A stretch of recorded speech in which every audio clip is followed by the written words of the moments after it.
Alrighty, so this is the outer layer at the top. Then I have the inner layer of the duck canvas, and then this layer is going to be the lining. I accidentally cut the center front lining upside down, but that's going to be okay because that's the layer that'll be on the inside. So now it's time to get sewing this together. Alright, so this is the pattern I am using, which is Butterick B4669, and I have the layers of the outer layer and then the duck canvas pinned together. So I think I'm going to start sewing the outer layer of the bodice together. So I'm treating the duck canvas on the outer layer as one when I sew them together.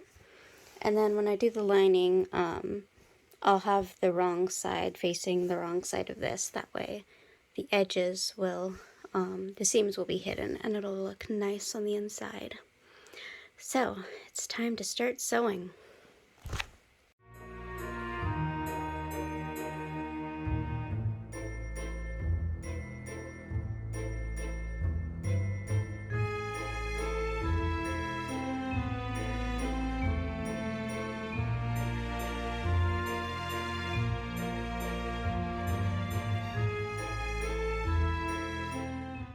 Alright, this is turning out so cute. I have this sewn together and I've pinned the lining together, which I'm about to sew together.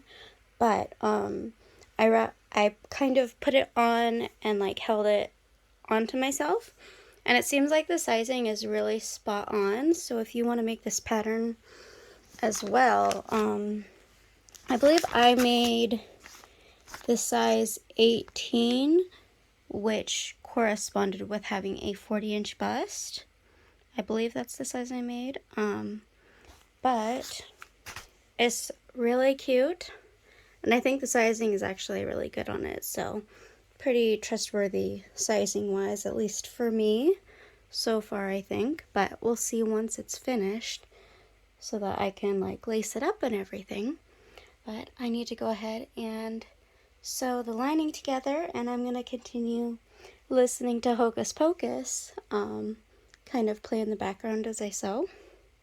Alright, so the lining is sewn together and I ironed all of the seams flat so that they will lay nicer, and I'm just going to turn these wrong sides together, and all of the edges will have bias binding covering them, so I don't really have to worry about finishing those until I do the binding. But I'm just going to line the lining up with it and pin that into place until I get it to fit in to the outside of the bodice.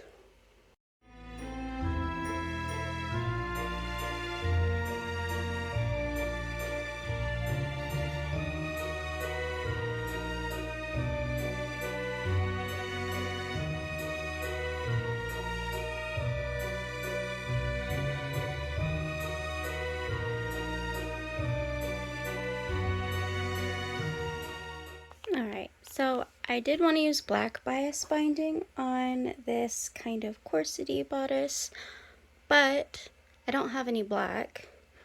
But I did find this ribbon, and I think this should be enough. So I might just use this as my binding. I think it'll work, and yeah, I think I'll like this. I think it'll look fine. I think I need to go with this and start sewing it on. I think it'll work.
I just wanted to give a little note that if you ever think that everything I do turns out perfectly, it does not.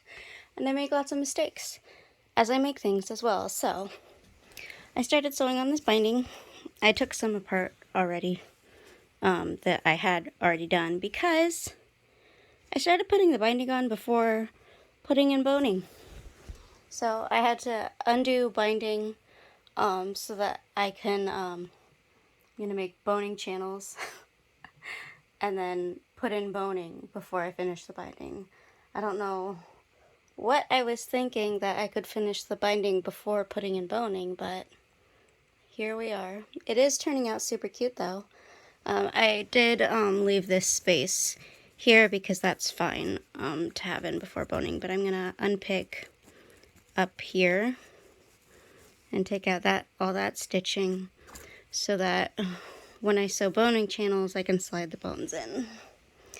So that's where we are. I did finish all of the bottom binding, so I'm not going to slide the boning in that way. I'll just do it from the top. It's going to be super cute though, and I think I'm going to make a matching skirt, and it will be a very cute, like, almost stay-like bodice with a gathered skirt, and I'll probably wear like a white blouse or something underneath. I think it'll be super cute for fall. Yay! Okay, so I thought this was going to be a very quick project that I would complete quickly, but I couldn't find the big thick zip ties that I had bought in order to use as the boning at the center front. So I want to see if my husband can pick some up on his way home from work. But in the meantime, I'm going to work on a matching skirt, which should be super quick and easy. I'm just going to do like a basic gathered skirt. Like it's just going to be gathered to like a waistband. So it'll be super easy. Alright, I have cut out 3 skirt panels. So I have the center one, and then one that'll be sewn onto this side, and then another that'll be sewn onto that side. So I'm going to sew these panels together, and I cut this to be a little bit under my knees, so it'll be sort of a mid-length skirt. So instead of sewing a separate waistband, I decided that I would just use a piece of elastic that I wrapped around my waist to see how much elastic I would need. And I'm going to sew a channel into the top of the skirt that the elastic can be run through, and it'll just be a simple gathered skirt.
Stop.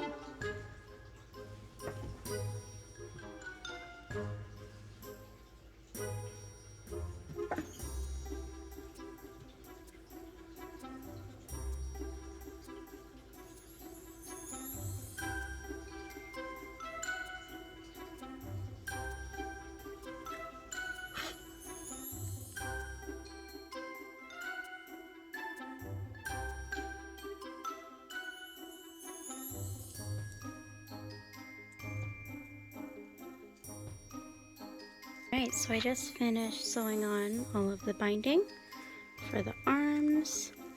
The boning is in, and now I just need to make eyelets in this line that's between the two bones. So there's a bone here, and then this space is left for eyelets, and the same thing on this side, a bone here, and then this space is left for the eyelets. Okay, so I didn't want this skirt to end up too short, so I was only able to turn up the bottom edge of the skirt hem once. So in order to make the edge clean and so that it doesn't fray, I opened this package of like vintage hem tape. It's probably from the 60s or the 70s, maybe the 50s, I don't know. But like this one roll was like just enough. There's just a tad extra to finish like the whole bottom of the skirt. So I'm glad I didn't make it any fuller than I did. So that's good. Yeah, I'm almost done doing the hem tape. I'm sewing it on at the bottom, and then I'll sew it again at the top.